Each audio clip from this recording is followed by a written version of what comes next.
بسم اللہ الرحمن الرحیم۔ گمنام ہیرو کے معزز ناظرین السلام علیکم۔ دوستو لائک ضرور کر دیا کریں، شکریہ۔ آئیے چلتے ہیں کہانی کی طرف۔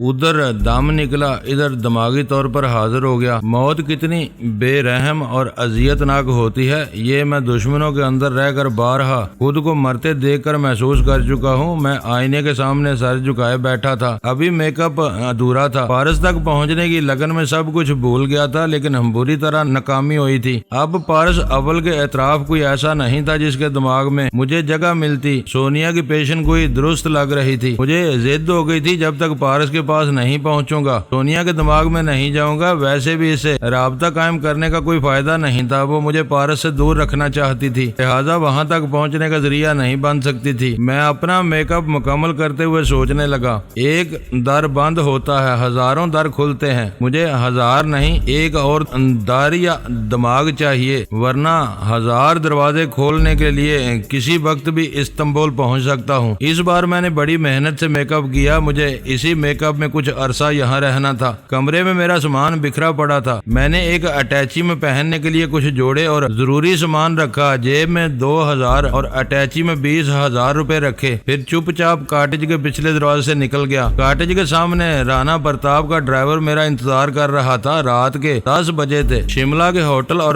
کلبوں میں رات صبح تک جوان رہتی ہے، جوان جوڑے سڑکوں پر بھی نظر آتے ہیں۔ میں ایک سڑک پر چلتا ہوا بس اڈے کی طرف جا رہا تھا۔ دہلی پہنچنے سے پہلے کسی اچھی فیملی میں شامل ہونا چاہتا تھا، اور یہ اتنا آسان نہ تھا۔ کوئی اچھی فیملی کسی ننھے سے بچے کو گود لے سکتی ہے، مجھے 2.5 ماہ کے بچے کو بھلا کون گود لے سکتا تھا؟ گرمی کا موسم تھا، ایسے میں پہاڑی علاقے کی سردی کا لطف آ رہا تھا۔ میں نے بس اڈے کی ایک ہوٹل میں بیٹھ کر چائے کا آرڈر دیا اور ماحول کا جائزہ لینے لگا۔ بسوں میں طویل سفر تکلیف دہ ہوتا ہے، مگر کرایہ کم لگتا ہے۔ غریب اور درمیانی طبقے کے عزت دار لوگ زیادہ نظر آ رہے تھے، ایسے سیٹھ اور مہاجن ٹائپ کے دولت مند بھی تھے جو کم سے کم بچت میں شملہ کی سیر کر کے بسوں کے ذریعے واپس جا رہے تھے۔ میں چائے پینے کے دوران کتنے ہی افراد کو اپنے مقصد کے لیے تاڑ رہا تھا، ایک آدھ سے باتیں بھی کرتا رہا، مگر کسی سے کام بنتا نظر نہیں آ رہا تھا۔ میں نے اڈے کی سرائے میں ایک چارپائی لے کر لیٹ گیا، آنکھیں بند کر لی۔ ابھی میری بات نہیں بن رہی تھی، اس لیے دوسرے معاملات پر توجہ دینے لگا۔ ٹرانسفارمر مشین کا معاملہ نہایت اہم تھا، مگر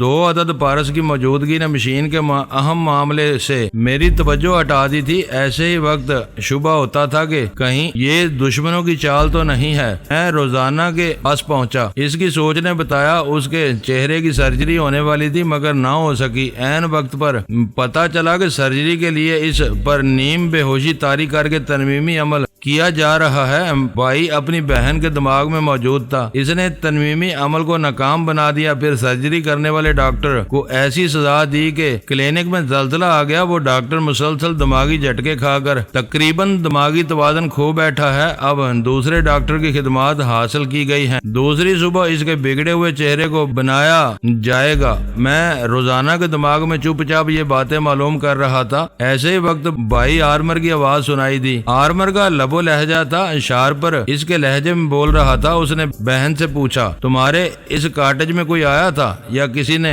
فون کیا تھا؟ وہ بولی، میں نے ابھی تک کسی کو نہیں دیکھا ہے، اور کیسے دیکھ سکتی ہوں؟ اپنا چہرہ چھپانے کے لیے کمرے سے باہر نہیں نکلی، سارا کام بوڑھی خادمہ کرتی ہے۔ میں بوڑھی خادمہ سے مطمئن ہوں، اس کے دماغ نے بتایا ہے۔ ادھر کوئی اجنبی نہیں آیا تھا، البتہ الیکٹریشین نے آ کر کال بیل کے بٹن کو درست کیا تھا۔ اب یہ بتاؤ، کیا تم ایسا محسوس کرتی ہو جیسے تم جو بات سوچنا نہیں چاہتی اسے بے اختیار سوچ رہی ہو؟ میں سمجھتی ہوں اپنی مرضی کے خلاف باتیں سوچنے کا مطلب ہے کوئی چپکے چپکے ہماری ہی سوچ میں خیال خوانی کر رہا ہے۔ میرے بھائی، جب سے تم نے کہا ہے کہ وہ قادر خان ہی فرہاد ہے اور میرے دماغ میں جگہ بنا چکا ہے، تب سے میں خوفزدہ بھی ہوں اور محتاط بھی۔ ہمیشہ توجہ سے سوچتی ہوں کہ میری سوچ غیر متوقع اور مرضی کے خلاف تو نہیں ہے، لیکن ایسی کوئی بات نہیں ہوئی۔ قادر خان سے میری ملاقات کو 2 دن اور 2 راتیں گزر چکی ہیں، فرحاد ابھی تک میرے دماغ میں نہیں آیا۔ نہیں میرے بھائی، ایسے نہ ڈراؤ، فرحاد نے اب تک مجھے نہیں پہچانا ہے۔ تم خواہ مخواہ ڈرتی ہو، وہ تمہیں کبھی نقصان نہیں پہنچائے گا اور نہ ہی وہ تمہارے دماغ میں آنے کی ضرورت سمجھتا ہے۔ اس نے زیادہ سے زیادہ یہ معلوم کیا ہے کہ مشین کے 3 حصے ہم 3 بہن بھائیوں کے پاس ہیں۔ میں نے تمہارا حصہ غائب کر دیا ہے، اس کے ہاتھ نہیں آئے گا۔ بھائی تمہارا کیا خیال ہے؟ کیا فرحاد چپ چاپ ہماری باتیں سنتا ہوگا؟ وہ ایسا کر سکتا ہے، وہ تمہارے دماغ میں میرے ساتھ موجود ہو سکتا ہے۔ تم میں غیر معمولی حص ہوتی تو اسے پکڑ لیتی۔ بہرحال میں جا رہا ہوں، صبح سرجری کے وقت آؤں گا۔ وہ رخصت ہو گیا۔ میں یقین سے نہیں کہہ سکتا تھا کہ وہ جا چکا ہے۔ شاید وہ چپکے سے بہن کے خیالات پڑھ کر معلوم کرنا چاہتا ہو کہ میں موجود ہوں یا نہیں، اور میں اس لیے وہاں رہ گیا کہ شاید وہ میری عدم موجودگی کا یقین کرنے کے بعد بہن سے کوئی خاص بات کرنا چاہتا ہو۔ اسی آنکھ مچولی کے دوران کال بیل کی آواز سنائی دی۔ دوسرے کمرے سے بوڑھی خادمہ نے کہا، میں جا کر دیکھتی ہوں کون آیا ہے۔ میں خادمہ کے پاس پہنچ گیا۔ وہ دروازہ کھولنے جا رہی تھی، لیکن بیرونی دروازے کو کھلا دیکھ کر چونک گئی۔ چند نقاب پوش ہاتھ میں ریوالور لیے کھڑے تھے۔ ایک نے بوڑھی کو قابو میں کیا۔ میں روزانہ کو اس کے کمرے سے بھگا سکتا تھا، مگر یہ تماشا دیکھنا ضروری تھا۔ یقیناً وہ لوگ کسی خطرناک تنظیم سے تعلق رکھتے تھے اور معاملہ اسی مشین کا ہو سکتا تھا۔ وہ دندناتے ہوئے بیڈ روم میں آئے۔ روزانہ کے حلق سے چیخ نکلی، لیکن ادھوری رہ گئی۔ ایک نے فوراً اس کا منہ دبا دیا۔ دوسرے نے ایک کاغذ اس کی طرف بڑھایا۔ اس میں لکھا تھا، ہم تمہیں زندہ چھوڑ دیں گے، ہمارے چند سوالات کے صحیح جواب دو۔ پہلا سوال، تم کتنے بہن بھائی ہو؟ دوسرا سوال، کتنے بھائی بہن ٹیلی پیتھی جانتے ہو؟ تیسرا سوال، وہ ٹرانسفارمر مشین کہاں ہے؟ جواب دیتے وقت یہ نہ کہنا کہ تمہیں معلوم نہیں ہے، ہم نہ سنتے ہی تو گولی مار دیں گے۔ میں اس کے دماغ میں رہ کر وہ تحریر پڑھ رہا تھا، اشعار پر بھی پڑھ رہا تھا، مگر وہ خاموش تھا۔ روزانہ وہ تحریر پڑھنے کے دوران سوچ کے ذریعے بھائی کو پکار رہی تھی۔ ثابت ہو گیا کہ اشعار پر جا چکا ہے۔ اب اسے ان سوالوں کے جواب دینے تھے۔ نہ دیتی تو ایک ریوالور اس کی کان پٹی سے، دوسرا اس کے سینے سے، تیسرا اس کے حلق سے لگا ہوا تھا۔ آنے والوں کے تیور بتا رہے تھے کہ تمام ریوالور ایک ساتھ چلیں گے اور اس کا حسین جسم آثار قدیمہ بن جائے گا۔ حسین عورت کو موت کی مکمل دھمکی دی جائے تو خاص رد عمل نہیں ہوتا، مگر اپنے لاجواب جسم کے کھنڈر ہونے کا تصور کرتے ہی وہ کانپ جاتی ہے۔ وہ مرنا نہیں چاہتی تھی، ابھی اپنے حسن و شباب کے ساتھ شباب کی آخری ہچکی تک زندہ رہنا چاہتی تھی۔ وہ جواب دینے پر آمادہ ہو گئی۔ ہار پر موجود ہوتا تو اس سچویشن سے نمٹ لیتا، میں خود نمٹ سکتا تھا۔ روزانہ کے ذریعے غلط جوابات دے کر دشمنوں کو مشین کے سلسلے میں بھٹکا سکتا تھا، مگر مجھے کیا ضرورت پڑی تھی؟ میں تو چاہتا تھا کہ تمام بین الاقوامی مجرم اس مشین کے پیچھے اس طرح پڑ جائیں کہ وہ راز نہ رہے، اور جب راز نہیں رہے گی تو انشاءاللہ سب سے پہلے میں خیال خوانی کے ذریعے وہاں تک پہنچوں گا۔ وہ تمام نقاب پوش چپ تھے، اس کے بھائیوں کو اپنے دماغ تک آنے کا موقع نہیں دے رہے تھے۔ آتا کہ میں بھی ان کے دماغوں تک نہیں پہنچ سکتا تھا۔ ایک نقاب پوش نے دونوں ہاتھوں میں ریوالور لے کر اس کی دونوں آنکھوں کو نشانہ بنایا۔ وہ ایک دم سے لرز کر بولی، بتاتی ہوں، جو سوال پوچھے گئے ہیں ان کے جواب بتاتی ہوں، مگر مجھے یقین دلاؤ کہ مجھے کوئی نقصان نہیں پہنچاؤ گے۔ ایک نے کاغذ پر کچھ لکھ کر اس کی طرف بڑھایا۔ میں نے اس کے ذریعے پڑھا، وہاں لکھا ہوا تھا، ہمارے سوالوں کے جواب درست ہوں گے تو تم زندہ بھی رہو گی اور ہم تمہیں دنیا کی حسین ترین عورت بھی بنا دیں گے۔ وہ جواب دینے لگی، ہم 5 بہن بھائی ہیں اور 5 ٹیلی پیتھی جانتے ہیں، جن میں سے 3 نکارہ ہو چکے ہیں۔ ایک میں ہوں اور اپنی خیال خوانی کی صلاحیت سے محروم ہو گئی ہوں۔ دوسری ہماری ایک معصوم بہن ہے جس کا نام جوجو ہے۔ بیچاری معصوم جوجو اب تمام خطرناک تنظیموں اور بڑی طاقتوں کی مرکز نگاہ بننے والی تھی۔ روزانہ اپنی سلامتی اور حسن و شباب کی خاطر بید کھولتی جا رہی تھی۔ وہ کہہ رہی تھی، ہماری جوجو بہت بولی ہے، بظاہر جوان ہے مگر ذہنی طور پر بچی ہے۔ وہ دنیا کے مکروہ فریب کو نہیں سمجھتی۔ ہمارا سب سے بڑا بھائی آرمر ہے، مگر شراب نوشی کی زیادتی نے اسے کام کا نہیں چھوڑا۔ چونکہ مشین اپنے گھر کی تھی، اسی لیے آرمر نے خیال خوانی سیکھ لی، مگر آج تک اسے کسی خاص مقصد کے لیے استعمال نہیں کیا گیا۔ وہ ذرا چپ ہوئی، تمام ریوالور کے دباؤ بڑھ گئے۔ وہ جلدی سے بولی، ہمارا دوسرا بھائی شارپر ہے، میں ایک عیاش عورت ہوں، دنیا کے کسی رشتے کو نہیں مانتی، مگر بھائی شارپر پر فخر کرتی ہوں۔ وہ ادب، آرٹ، تاریخ، جغرافیہ، طب اور سائنس کی بھرپور معلومات رکھتا ہے۔ اتنا حساس ہے کہ فضا میں سونگ کر خطرات کی پیشن گوئی کر سکتا ہے۔ اتنا ذہین ہے کہ